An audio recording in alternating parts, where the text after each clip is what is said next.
제가 어제 이제 하반기 목자 운영 계획안을 올려드렸는데요. 한번 좀 그것을 같이 보면서 앞으로 하반기에는 목자 모임을 어떻게 시작할지 좀 논의하고 대화해 보면 좋을 것 같습니다. 잠깐만 보여드릴게요.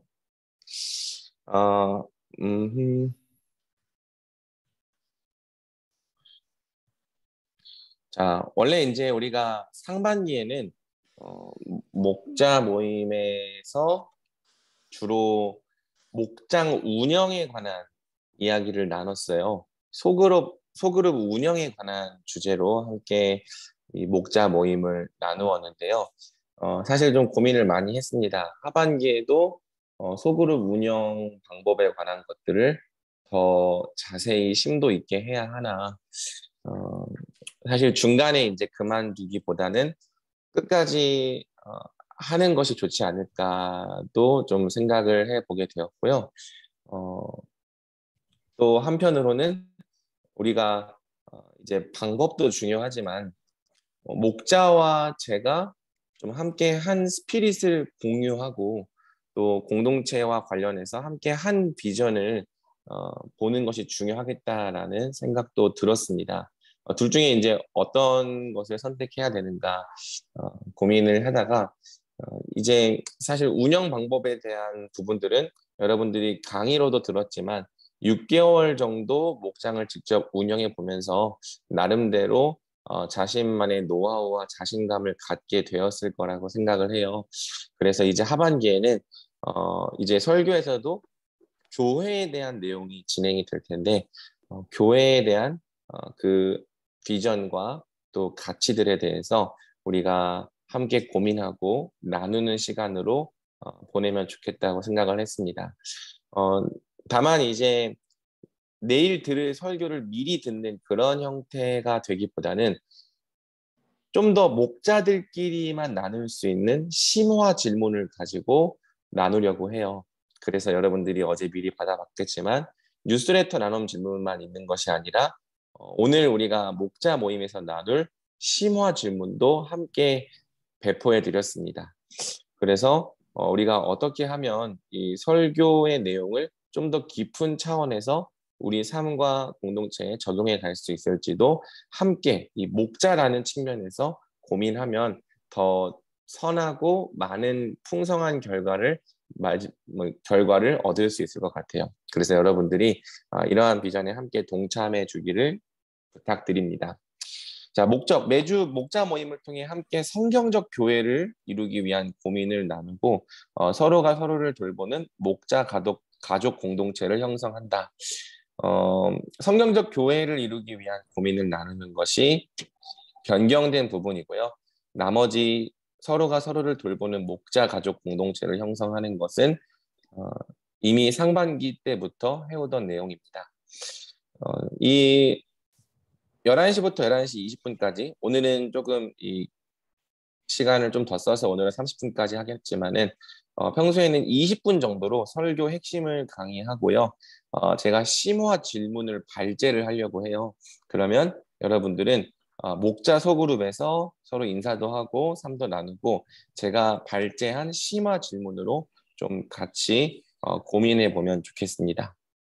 그리고 부탁을 드리고 싶은 것은 그 목자 소그룹으로 모일 때 여러분 중에 한 명이 이제 컴퓨터를 좀 쓸 수 있는 지체가 서기가 되면 좋겠어요. 그래서 이 심화 질문 토론 내용을 그냥 여러분 안에서 나누고 끝내는 것이 아니라 간단히 기록해서 목자 카톡방에 공유해 주면 좋겠어요.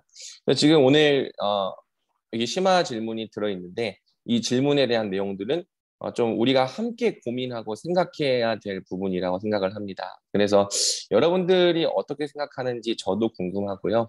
또 서로가 어떤 생각을 갖고 있는지 서로와도 궁금함이 있을 거라고 생각을 합니다. 그래서 좀 어, 번거로울 수 있겠지만 번거롭다고 생각하지 말고 매주 좀 돌아가면서 한 명씩 서기를 정하고 심화 질문 토론 내용을 간단하게 누가 이렇게 나누었다라는 걸 간단하게 정리해서 목자 카톡방에 공유해 주면 우리가 매주 또 생각과 마음을 공유하는 데 용이할 것 같습니다. 목자 소그룹은 이제 새롭게 변경이 되었습니다. 자, 이 소그룹은 제가 네이버 사다리를 돌려서 조금 조정한 소그룹이고요. 조금 조정하는 것은 저희 목자들 중에서도 목자 모임에 좀 결석이 잦은 지체들이 있는데 결석이 너무 많아서 한 명이나 두 명이 되는 일이 없도록 최대한 조정을 해보았습니다. 자, 이 정도로는 목자 모임 운영 계획을 나누고 마치려고 하는데 혹시 뭐 운영 계획에 대해서 질문 있는 지체들 있나요?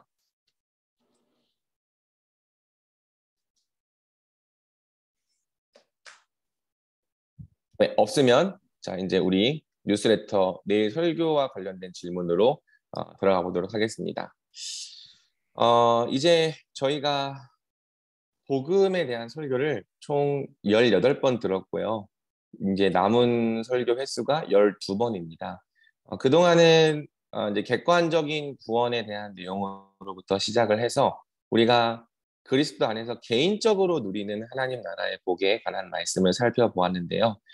복음의 어떤 이 핵심과 알짜배기는 사실 공동체적인 구원, 즉 교회적인 구원에 있습니다. 우리가 정말 하나님 나라의 복을 풍성하게 누리며 살아가기 위해서는 단순히 우리 개인의 영성만으로 가능한 것이 아니라 하나님께서 우리에게 주신 공동체인 교회에 대해서 우리가 분명히 알고 또 이해해야 하고 또 순종해 나가는 일이 필요한 거죠. 그래서 이제 교회가 어떤 존재인가, 우리가 교회로 부르심 받았다는 것은 어떤 뜻인가, 교회로 부르심 받은 우리는 어떤 삶을 살아야 되고, 우리가 하나님의 말씀에 순종할 때 우리는 어떤 열매를 맺을 수 있는가, 이제 교회에 관한 복음에 대해서 함께 살피고 또 나눠보려고 합니다. 그리고 이것이 단순히 말씀으로만 끝나지 않으려면 이제 작은 교회를 구현하는 목장 안에서 이러한 교회론이 펼쳐져야 하는 거죠. 그래서 목자들이 저와 같은 생각을 가져야 하고요. 또 목장 안에서 하나님께서 원하시는 교회의 모습이 잘 구현이 되어야 합니다. 그래서 이제는 이 설교의 내용을 목자들과 더 나눠야겠다고 생각을 했던 거예요. 제목은 하나님 나라의 새로운 백성 교회이고요. 나눌 본문은 에베소서 2장 14절에서 22절입니다. 이 본문은 저희가 저번 겨울 수련회 때 함께 나눴던 본문이기도 합니다. 도입 질문을 보면은 오늘날 많은 사람들이 함께 교회로 살아가는 것을 필수가 아니라 선택으로 여긴다는 선언을 합니다. 그러니까 오늘날 더 이상 사람들은 전통적인 가치관에 매여 있지 않아요. 전통적인 가치관 안에서는 교회로 사는 것이 매우 당연한 신앙생활의 일부분이었고요. 심지어 극단적으로 이 속세를 떠나서 수도원 생활을 하는 중세시대나 또는 초대교회 시대의 수도원 운동도요. 결코 혼자 살지 않고 공동체적인 삶을 살았다는 특징이 있죠. 2000년간의 기독교 역사 속에서 기독교는 항상 교회로 사는 것, 또 주 안에서 한 몸 된 공동체로 사는 것을 중요하게 여겼습니다. 그런데 이러한 생각과 가치관이 오늘날에 들어와서 좀 많이 바뀌었죠. 더 이상 필수가 아니라 선택으로 여기는 사람들이 많아졌어요. 그래서 예배는 드리지만 교회와 함께 살아가기는 거부하는 사람들이 많습니다. 여러분은 그래서 교회를 어떻게 생각하는지, 또 여러분의 목원들은 교회를 어떻게 생각하고 있는지, 그리고 특별히 여러분에게 교회는 복음인지를 한번 자유롭게 첫 번째 질문에서 나눠보면 좋을 것 같아요. 여기서는 이제 어떤 답변을 제시하기보다는 우리가 갖고 있는 생각들을 자유롭게 나눠보는 거죠. 첫 번째 설교의 포인트에서는 교회라고 하는 이름의 명칭을 가지고 교회의 본질을 접근해 나갑니다. 예수님은 베드로와 그의 고백 위에 내 교회를 세우겠다고 말씀하셨는데요. 이 마태복음 16장 18절이 신약 성경 전체에서 교회라는 단어가 가장 처음 등장하는 부분이에요. 그래서 교회라고 하는 단어가 우리나라 말로는 가르칠 교자의 모의를 하기 때문에 같은 가르침을 받는 무리들, 이렇게 이해할 수 있을 것 같습니다. 같은 가르침을 받는 무리들, 이것은 교회가 제자들의 공동체, 한 예수님의 가르침을 받는 제자들의 공동체라는 뜻을 갖고 있는 거죠. 그런데 성경에서 교회로 번역되는 그 원어의 단어는 어떤 뜻을 가지고 있는가? 먼저 헬라어에는 에클레시아라고 교회가 번역을 돼요. 이 에클레시아라는 단어는 밖으로를 의미하는 에크와 그 다음에 불러내다를 의미하는 칼레오의 합성어입니다. 그래서 교회란 하나님께서 밖으로 불러낸 백성을 뜻하는 단어죠. 다시 말하자면 하나님께서 그분 자신을 위해 특별히 구별하신 거룩한 백성이란 의미를 갖습니다. 여기서 거룩이라고 하는 것이 구별되다라는 뜻을 가지고 있는 거죠. 그래서 하나님께서 교회를 거룩한 백성으로 부르셨다는 데에는 우리가 물론 하나님의 법을 지키는 거룩한 삶을 살기 때문에 그렇기도 하지만 하나님께서 친히 특별히 부르셨다는 그 부르심 자체에 우리가 거룩하게 된 이유가 들어있는 거예요. 자, 그래서 이 에클레시아, 하나님께서 밖으로 불러낸 백성, 이러한 의미를 갖는데요. 특별히 이 에클레시아라는 단어는 구약 성경에서 여호와의 총회를 뜻하는 카할의 대응어입니다. 히브리어에서는 이 여호와의 총회라는 말을 부를 때 카할이라는 단어가 사용되는데 이 카할이 예수님 당시에 헬라어 성경으로 번역될 때 에클레시아로 번역이 된 거죠. 그래서 에클레시아와 카할은 두 개는 같은 단어예요. 그리고 이 두 개가 우리나라 말로는 교회로 번역이 되는 거죠. 여호와의 총회란 무엇인가? 그것은 하나님께서 특별히 부르신 그분의 거룩한 나라요, 거룩한 백성을 의미하는 단어입니다. 그러므로 여호와의 이름으로 오신 예수님께서 내 에클레시아를 세우겠다 말씀하신 것은 그분의 새로운 총회를 세우겠다 말씀하신 거죠. 베드로에게 내가 이 반석 위에 내 에클레시아를 세우겠다 말씀하신 것은 예수님께서 새 언약 시대에 새로운 총회를 세우겠다고 말씀하신 거예요. 그리고 이 총회란 하나님 나라의 백성이죠. 따라서 이 총회의 주인은 다름 아닌 주 예수 그리스도라고 할 수 있습니다. 이 교회라는 이름은 결국 교회가 새로운 하나님 나라의 백성임을 뜻하는 단어죠. 교회는 주 예수 그리스도의 법과 통치에 복종하며 살아가는 그분의 백성이고요. 이러한 교회의 본질을 가장 잘 보여주는 것이 예수님이 우리의 교회의 머리와 주인, 왕이 되시는 겁니다. 그래서 좋은 교회는 어떤 교회냐? 또 참된 교회는 어떤 교회냐? 예수님의 왕 되심과 머리 되심에 실제적으로 순종하고자 힘쓰는 교회라고 할 수 있죠. 자, 이렇게 정의할 때 오늘날 우리 청년부 공동체는 어떤지 좀 고민을 해볼 필요가 있어요. 우리 교회는 정말 좋은 교회인가? 성경이 말하는 참된 교회인가? 좋은 교회의 기준이 무엇이냐? 물론 모였을 때 참 은혜로운 것도 좋고 또 기쁜 것도 좋고 여러 가지 많은 지표들이 좋은 교회의 이 가치가 될 수 있겠지만 가장 중요한 본질은 우리 교회가 예수님의 왕 되심과 머리 되심에 실제적으로 순종하는 교회이냐는 거죠.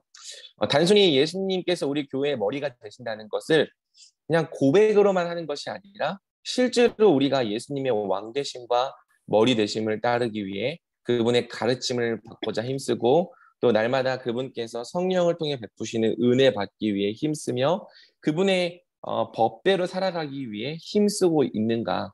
이것이 되고 있으면 우리 교회는 좋은 교회인 거고요. 이것이 사실 무너져 있으면 우리 교회는 아직 해결해 가야 될 문제가 많은 거죠.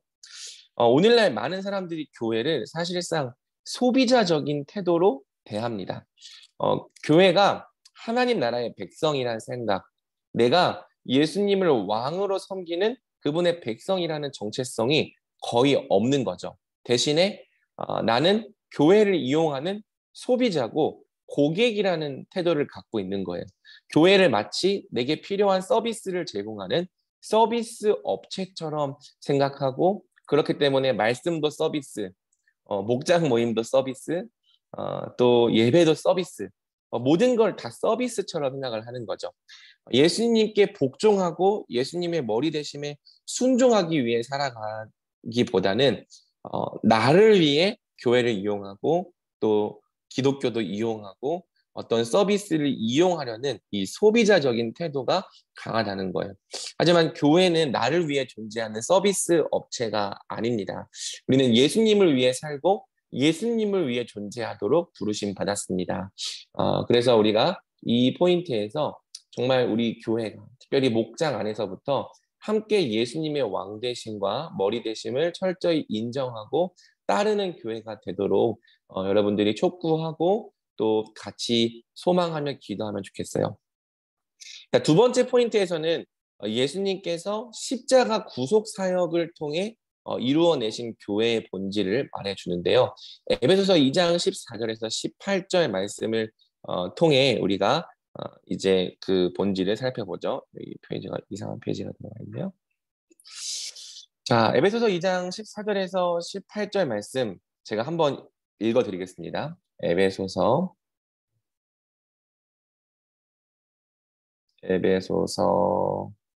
2장 14절에서 18절 말씀 잘 읽겠습니다. 그는 우리의 화평이신지라 둘로 하나를 만드사 원소된 것 곧 중간에 막힌 담을 자기 육체로 하시고 법조문으로 된 계명의 율법을 폐하셨으니 이는 이 둘로 자기 안에서 한 세 사람을 지어 화평하게 하시고 또 십자가로 이 둘을 한 몸으로 하나님과 화목하게 하려 하심이라. 원소된 것을 십자가로 소멸하시고 또 오셔서 먼 데 있는 너희에게 평안을 전하시고 가까운 데 있는 자들에게 평안을 전하셨으니 이는 그로 말미암아 우리 둘이 한 성령 안에서 아버지께 나아감을 얻게 하려 하심이라. 아멘. 자, 이 말씀에서 하나, 한 몸, 한 세 사람이라는 표현이 계속 강조되죠.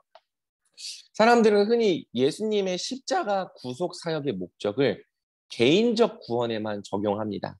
즉 예수님께서 십자가를 지신 이유를 내 개인의 죄 용서에만 적용을 하는 거죠. 그래서 추구하는 신앙 자체도 개인적인 신앙, 나와 하나님과의 관계에만 머무르는 경우가 많아요. 하지만 죄 용서는 그 다음을 위한 과정이지 결코 그 자체로 궁극적인 목적이 아닙니다.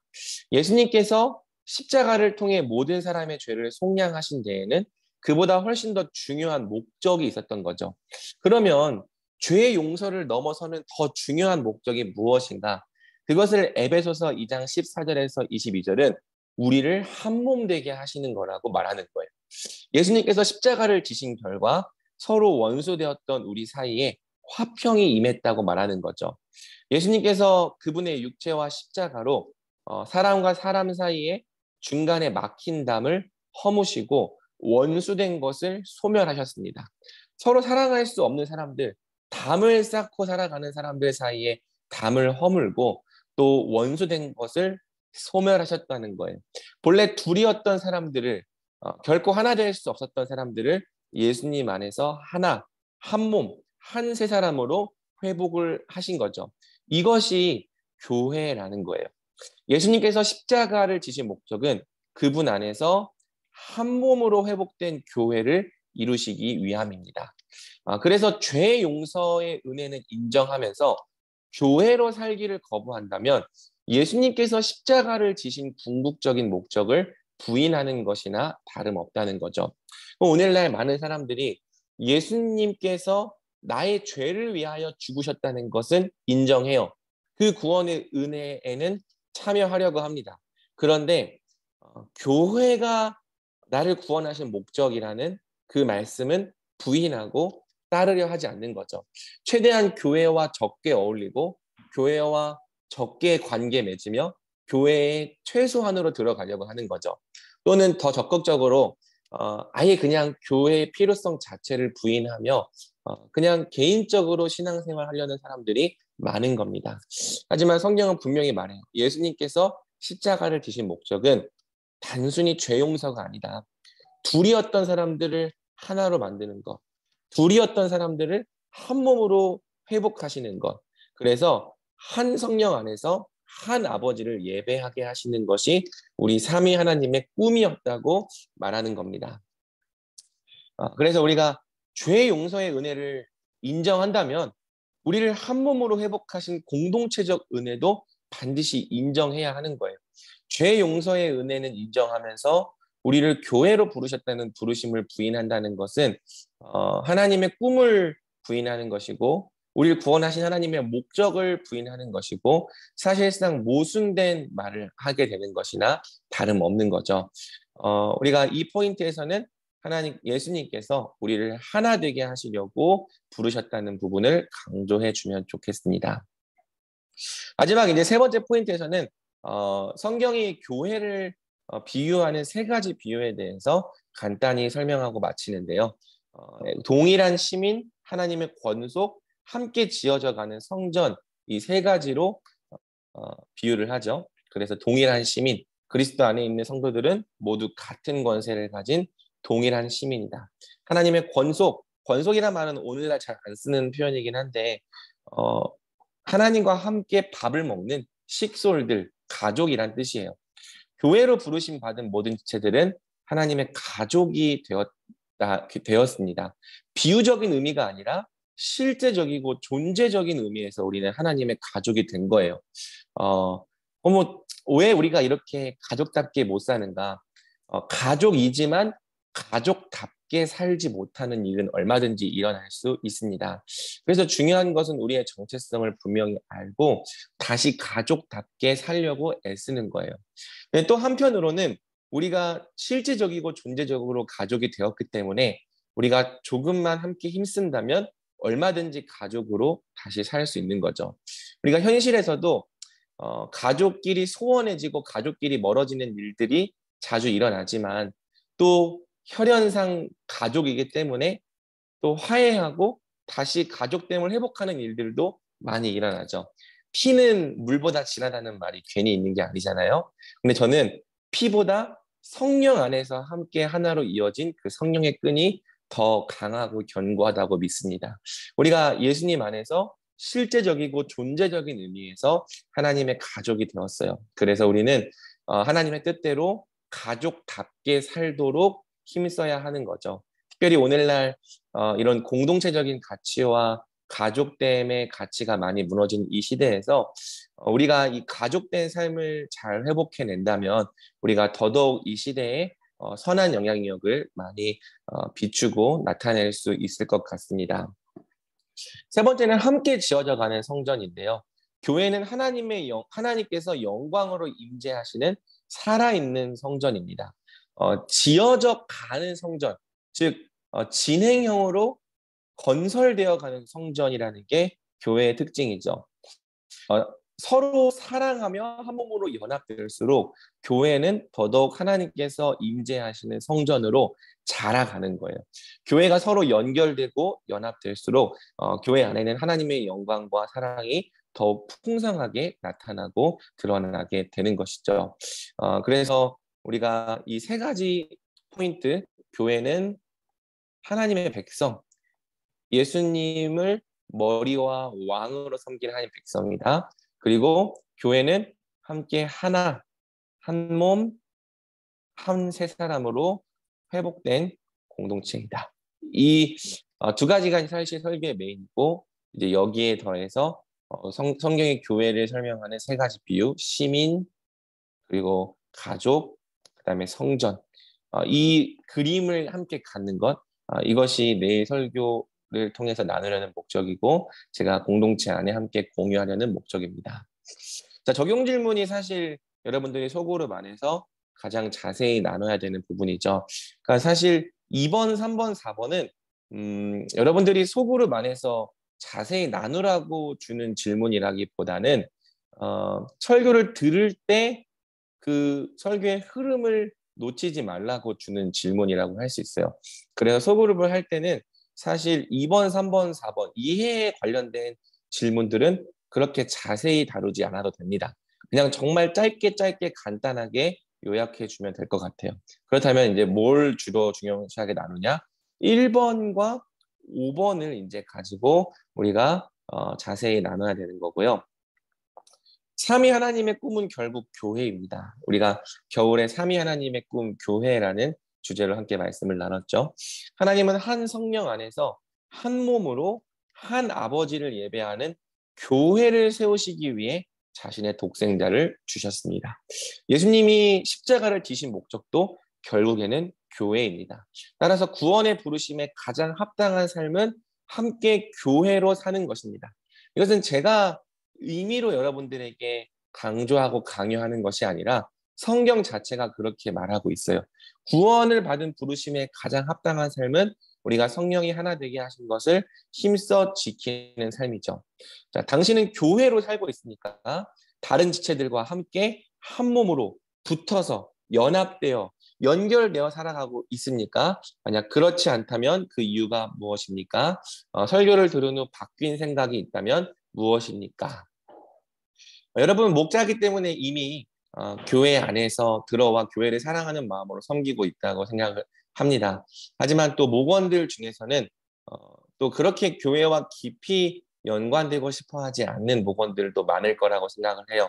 그리고 교회가 필수라기보다는 선택처럼 생각하는 지체들도 많이 있을 겁니다. 말씀을 통해서 교회로 함께 사는 것이 선택이 아니라 하나님의 명령이라는 것을 많이 강조해 주면 좋겠어요. 무엇보다 목자인 여러분부터 하나님의 교회를 명확히 알고 저와 함께 꿈꾸길 소망합니다. 그래서 목장 안에서부터 성경이 말하는 작은 교회를 잘 세워나갈 수 있길 간절히 기도합니다. 사실상 목원들이 교회를 경험할 수 있는 유일한 필드가 장이 목장이잖아요. 그래서 목장 안에서 정말 작은 교회를 이루고 그 안에서 함께 한 몸 된 삶을 살아가는 것, 가족된 삶을 살아가는 것, 함께 지어져가는 성전으로 하나님께서 영광으로 임재하시는 은혜를 그 안에서 맛보고 경험한다면 하나님께서 또 하반기에는 더더욱 많은 은혜를 우리 가운데 부어 주시리라고 믿습니다. 자, 심화 질문을 좀 이제 제가 드립니다. 목자 소그룹에서 여러분들이 나눠봐야 될 질문인데요. 이 내용들을 여러분들이 간단하게 적어서 목자단 카톡방에 올려주면 우리가 함께 보고 고민하며 기도할 수 있을 것 같아요. 내가 발제해 보겠습니다. 전통적으로 기독교는 교회 중심의 신앙생활을 했습니다. 그러나 오늘날에는 이러한 교회 중심적 가치관이 많이 무너졌습니다. 젊은 세대 중에는 교회의 필요성을 굳이 느끼지 못하는 사람들이 많아졌습니다. 여러분 중에서도 어느 정도는 이런 생각에 동의하는 지체들이 있을 거라고 생각을 해요. 교회와 함께하기보다는 개인적인 영성을 추구하는 사람들이 많아졌습니다. 또 교회를 일종의 서비스 제공 업체 정도로 생각해서 내가 원하면 이용할 수도 있고 원하지 않으면 이용하지 않을 수도 있는 곳으로 생각하는 사람들이 많아졌습니다. 여러분 목자 자신은 교회를 좀 어떻게 생각하는지 나눠보면 좋겠고요. 교회가 어떤 공동체이고 어떤 공동체여야 하는가. 그 다음에 이런 현상이 왜 벌어졌다고 생각하는가를 좀 터놓고 얘기해보면 좋을 것 같아요. 우리가 뭐 우리끼리 하는 거니까 뭐 우리 윗세대가 문제다 뭐 이런 말도 해도 괜찮습니다. 한번 정말 진짜 우리의 문제가 뭔가 우리가 왜 교회로 살아가기를 싫어하게 되었는가 그것을 교회 안에서 고민해 볼 수도 있겠고 교회 밖의 문제에서도 고민해 볼 수 있겠죠. 그 다음에 여러분이 담당하는 목원들은 교회를 좀 어떻게 생각하고 있는지에 대해서도 같이 나눠보면서 우리 목원들은 좀 교회를 이렇게 생각하는 것 같다. 당신의 목장은 어떤가 좀 나눠보면 좋을 것 같습니다. 이 세 질문에 다 답변할 필요는 없고요. 이거는 이제 서브 질문들을 드리는 거예요. 그래서 이 질문 안에 테두리 안에서 함께 자유롭게 나눠보라는 거죠. 그다음에 성경은 예수님께서 십자가를 지신 목적이 우리 개인의 구원을 넘어 교회를 이루는 것이었다고 말하죠. 삼위 하나님의 꿈은 하나님 나라고요. 그 하나님 나라가 실체로 드러나는 것이 교회입니다. 하나님 나라를 이루시기 위해 교회를 이 땅 가운데 하나님 나라 백성 공동체로 탄생시킨 거예요.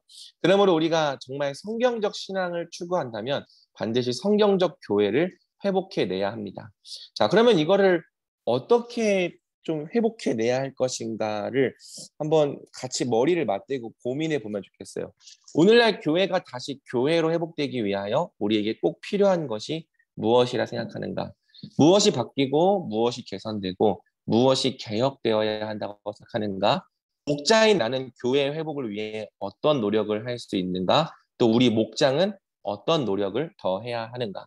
마찬가지로 이 질문도 하나하나 다 답변을 하는 것이 아니라 이 정도 테두리 안에서 한번 질문하고 답변해 보라는 뜻입니다. 이 정도 심화 질문을 나눈 다음에 여러분들이 그 내용을 좀 공유해 주면은 저도 그 내용을 보면서 같이 고민하고 또 적용해 갈 수 있을 것 같습니다. 그래서 오늘 목자 모임의 이 발제는 여기까지 정도로 하겠습니다.